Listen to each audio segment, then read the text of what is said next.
Hi, everybody. Alright, so I wondered a while back just how bad it was for the military. And I have a page here coming from foxnews.com. You're going to hate me on it, but you know what? It has good information. I'm going to run it. The budget strain is so bad for the U.S. Air Force now. 4,000 airmen are trying to maintain its fleet of 700, or short of 700 pilots. And they're basically scrapping for spare parts to keep what jets they have in the air due to budget cuts.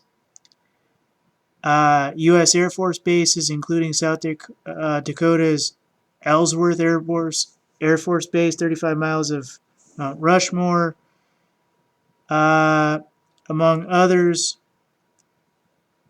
are having a big problem. One such is their B-50 or their B-1s. They have 20 aircraft assigned to the station currently, and only 20, or I'm sorry, out of those 20, only 9 aircraft are flyable.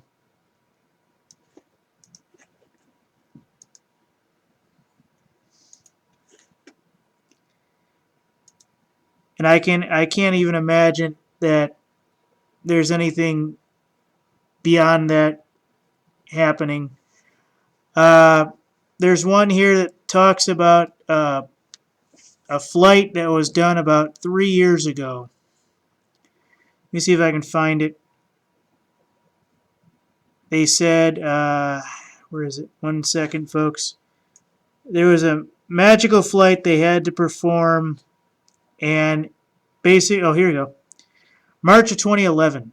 A pair of U.S. Air Force B-1 bombers during harsh winter storm took off from their base in South Dakota to fly across the world to launch an air campaign in Libya, only 16 hours after given the order. Today, many of the Air Force are questioning whether a similar mission could even be possible after years of budget cuts that have taken its toll undeniably.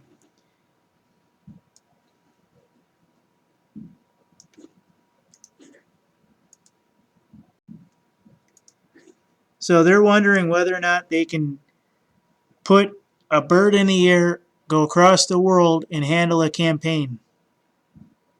That's how bad it's getting for the U.S. Air Force. They talk about the Marines and they don't really mention the Navy, but it's quite similar that basically they're scrapping just to stay in the air.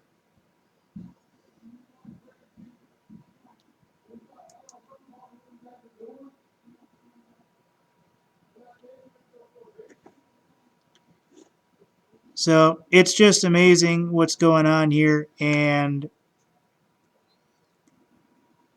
I mean, we're talking about the fact that at this point, the U.S. military is crippled.